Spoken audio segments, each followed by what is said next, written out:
1. I had a friend who I thought of as a brother, a friend I could talk to, and a friend I told my deepest secrets. I met him at my school, or more specifically, a sports day. I called him Joshua. It was the last day of school before the holidays.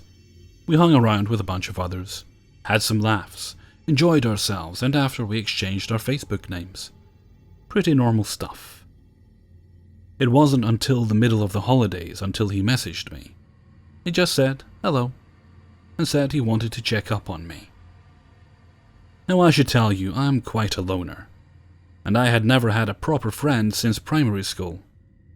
I'm in the 4th year of secondary school, so I was quite flattered by this. We started talking consecutively to each other, around the same time I was moving house. He told me he only lived 10 to 15 minutes away from me, so we could really hang out together. I was really excited we would be hanging out. I'd never had a friend over to my house before, so it was a new experience. Fast forward a year later. We were now best friends.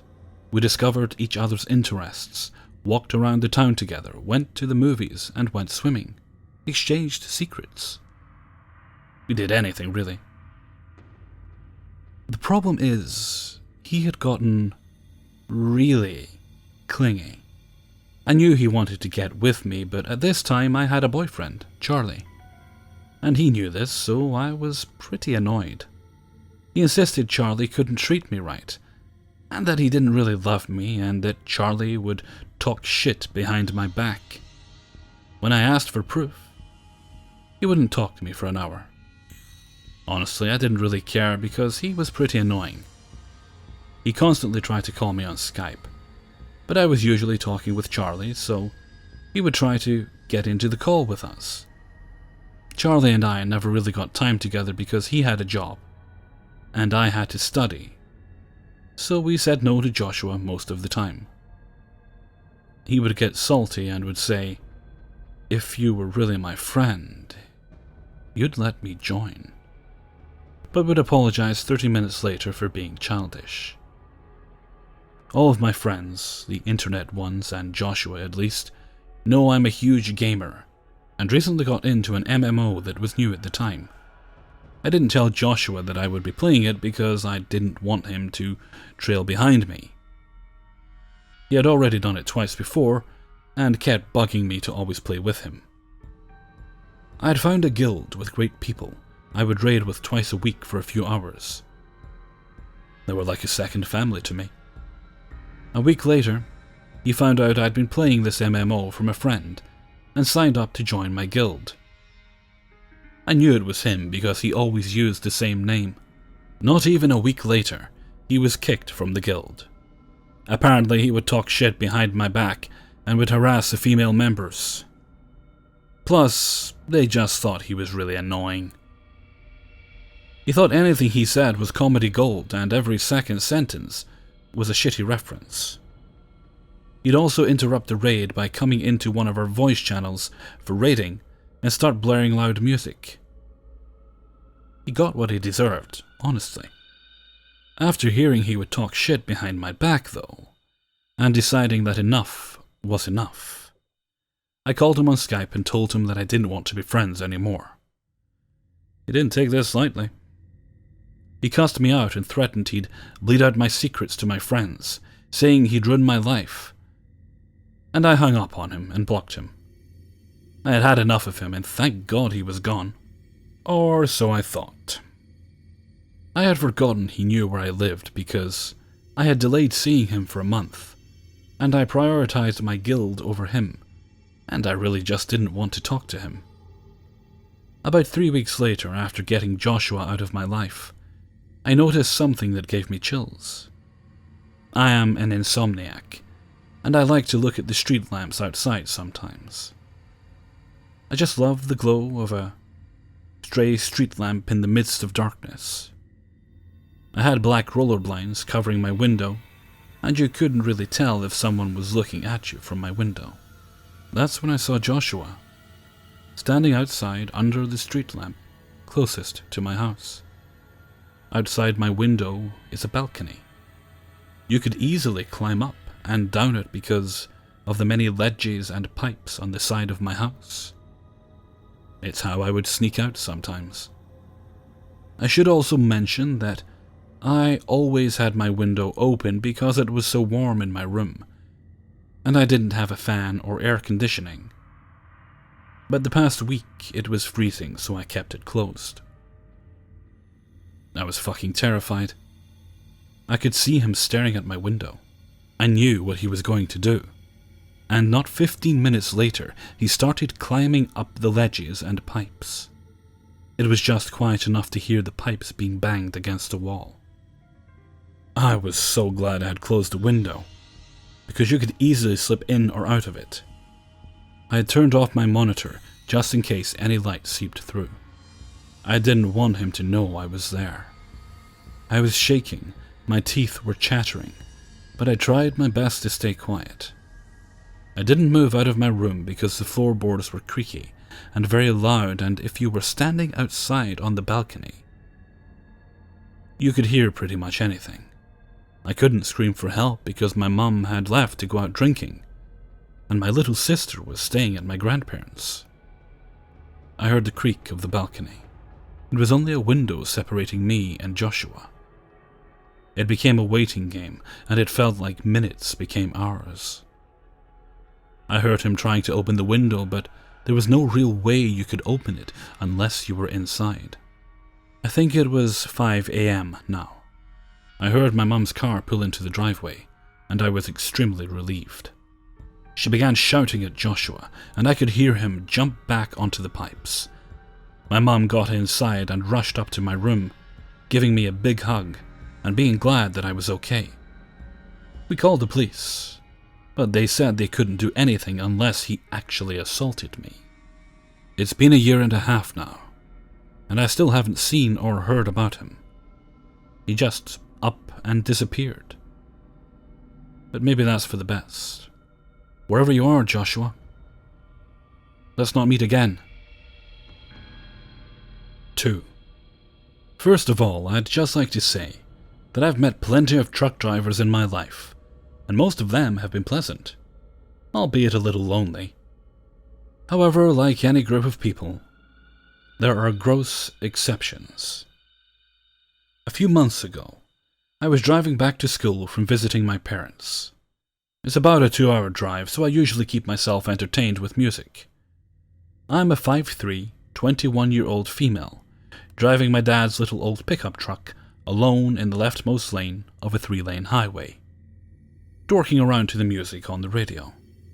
Suddenly, I notice a semi-truck going the exact same speed as me in the rightmost lane. Embarrassed for getting caught in dork mode, I stopped singing, dancing, and tried to speed up so he couldn't see me anymore. He matched my speed, which ticked me off a little bit, so I looked at the driver, expecting to see some angry asshole. To my surprise, he was smiling and waving. Thrown off, I kind of chuckled and waved back. Big mistake. He moves over to the middle lane to be closer to me, and now he won't stop smiling and waving. At first I played nice, waving back a little because semi-truck beats tiny pickup truck any day. But I was mostly focusing on getting out of this guy's field of vision safely.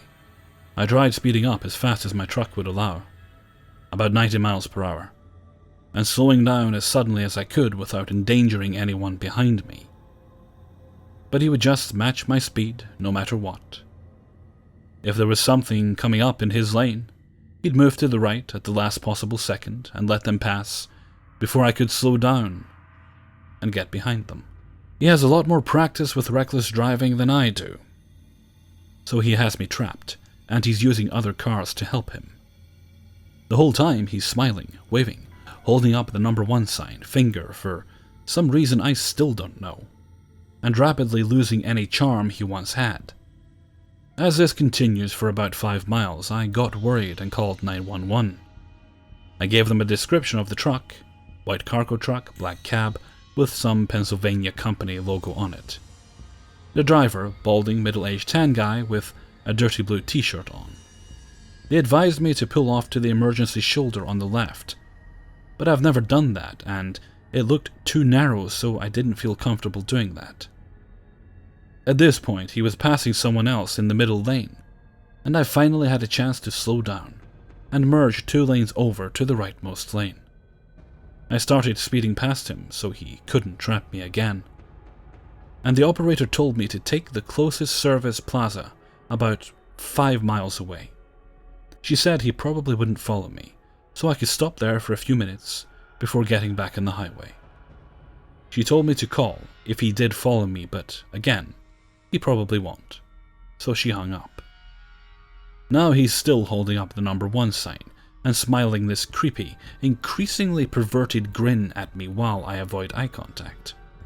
The service plaza is in a quarter mile, and I'm not using any turn signals, but I guess he knew what I was doing because he braked hard and merged behind me, right at the last second, to join me in exiting to the service plaza. After I get my heart to start back up from the coronary it just experienced, I called 911 again. Now, the way this service plaza was set up was that semi-trucks had to use a separate lane winding to the right of the plaza that led to a parking lot behind the plaza just for big trucks. The rest of us used a smaller lane to park immediately in front of the plaza. I parked, and as I'm explaining to the new operator what's going on, I watch the semi creep around its path while the driver stares me down, smiling. I freaked. He knew where I had parked. He knew where to find me if I just stayed there. I thought maybe I could have floored it to get back on the highway, but I was afraid he would see me and follow me again. So I drove to a gas station to the left of the plaza, which has a view of the semi-truck parking lot, hoping he wouldn't find me until the police came. The operator transfers me to the woman who was helping me before. She informs me that they've dispatched a couple of police cars, but couldn't tell me how long they would be. I see the trucker has gotten out of his truck and is heading towards me. Even though my windows are closed and my doors are locked, I'm panicking on the phone to the operator. She tells me the police should be there soon and I should be safe there. So I should sit tight while I keep her updated. I wanted to at least drive back to the parking lot I was in before, but it's a one-way entrance to the gas station, so I couldn't. I glared at the trucker and showed him my phone when he came close. He finally stopped, smiling, and made it look like he was going into the service plaza. I looked in my right side view mirror and found him hiding behind a big white pillar in front of the plaza, staring at me. Again, I freaked out and asked the operator where the cops were and if I could leave because he's being ultra creepy. She tells me to sit tight, again, because they should be there any minute. So I do. Then he comes out of hiding and starts walking towards my truck. I put it in drive, just in case, and tell the operator what he's doing. I refuse to make eye contact with him, but I keep watching my mirrors to make sure I know where he is. The smile is back, and he starts walking circles around my truck, looking at it as if looking for a way to get in. I couldn't take any more. I waited until he circled back behind me. I floored it and told the operator I'm not waiting one more second for the police. She apologized and told me the police would look for the man and talk to him if they found him, and that I should focus on getting home safely while keeping an eye out for him. I don't know if they did that or not, but I know none of that would have happened if I had my boyfriend with me. So not only can't I walk alone, but I also can't drive alone as a female. Nice to know. But creepy trucker dude who can't take a hint, let's not mate. 3. I've been meaning to post this for a while. It's definitely a childhood memory of mine that I will never forget. Now female, 22. Growing up, my aunt and uncle owned a beach condo. My favorite way to spend the summer was to stay there with my family, specifically my cousin Charlie. We were absolutely inseparable growing up. There was a 1-year difference between us. The beach we stayed at was a very popular tourist beach on the SC coast, so in the summer it was incredibly busy. I mean, barely any room between you and the family next to you. Now, my family would spend all day on the beach, from about 10 a.m. to 7 p.m. The beach would stay crowded until about 5 p.m, and everyone would go back to their rooms to shower and go out to eat. So from around 5 to 7 every day was my favorite time to be outside.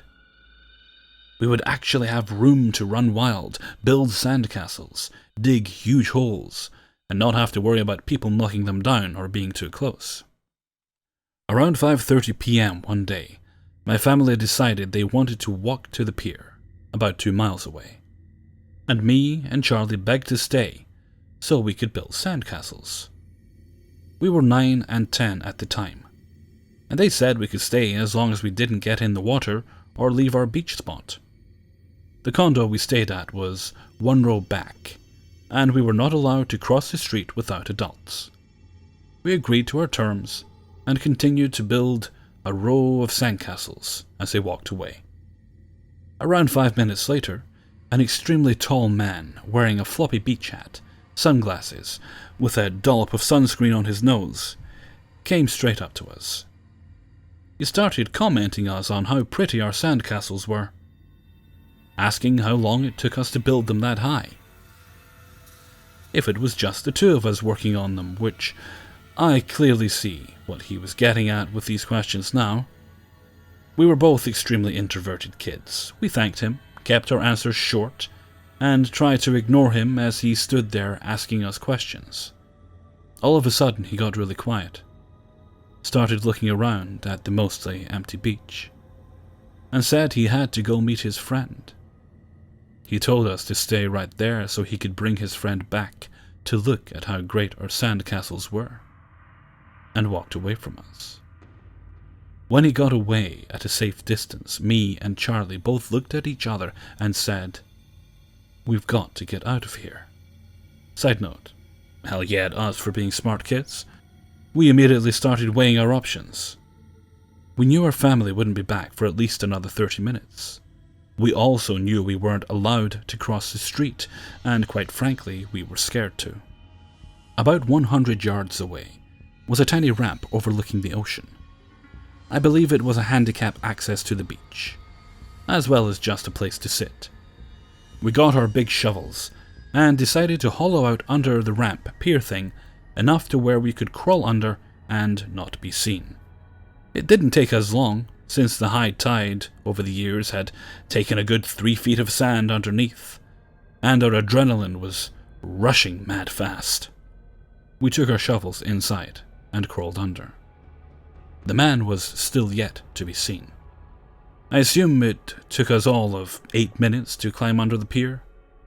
Our heads were partially visible above the sand horizon, and we started freaking out, thinking he would be able to spot us if he looked hard enough. There were 2 boogie boards lying around about 50 yards away that looked like kids had abandoned on the beach. We grabbed them and propped them up against the ramp, covering our crawl space and the top of our heads from sight. Charlie curled up in a ball and cried while running scenarios by me that we were definitely going to get taken. I tried to calm him down and say everything was going to be okay. Our parents would be back soon. But I definitely felt like crying myself. The whole thing felt so weird. I felt that since we both had such a bad feeling about the situation, especially at a young age, this was a man with sinister intentions. Charles and I peeked out of the small slits where the boogie boards curved, and eventually saw the man walking back. He didn't have anyone with him, which we definitely thought he would, since he was bringing back a friend. He saw we were gone, turned around several times, checking to see if we were in the ocean or up by the dunes. Once he realized, and thankfully didn't notice us there, we were gone, he got extremely angry, noticeably angry. He started huffing and puffing, stomping around, Then he looked at our sandcastles and kicked all of them down. We built a ton over the course of the day, and basically had a long wall of them. And he kicked every single mound down and stormed off. We stayed under the ramp pier thing for 45 more minutes until our family finally got back. We were too scared to get out, especially after seeing his irrational reaction. We cried and told our family what had happened, and they didn't believe us. We still talk about it sometimes, at family gatherings or holidays. Both of us still remember it like it was yesterday. Seriously, I'm so glad we were aware kids who thought quickly. So creepy-ass beach man who kicked down our sandcastles, let's not meet. Hey everyone, Hellfreezer here, and thank you very much for listening to 3 True Scary Stories, episode 104. And this is the last thing I have to record, and then that's the weekend's videos, plus Mondays, taken care of.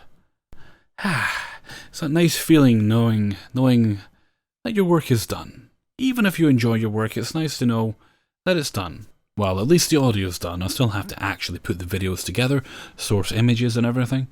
And I've done that enough now that it doesn't take as long as it used to. No, it's not overly quick, but it doesn't take as long as it used to. Well, speaking of editing images, I'm actually kind of looking into perhaps it might be time I get a graphics tablet. I mean, I generally, now and again, I like to do little manipulations of images, and it would probably benefit my thumbnails a lot more if I spent more time making them. Especially if I keep recording as I am.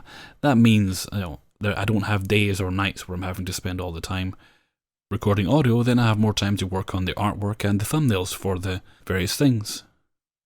I should put together some decent merchandise designs, t-shirt designs and things for my Redbubble store, because I think I've only got 2 items in there. Well, actually, there's more than 2 items in there, but the others I can't legally sell because it was custom items made just for myself, and the results weren't actually too bad. Ah well, okay, that's enough rambling from me. So until next time, thank you very much for listening, and take very good care of yourselves.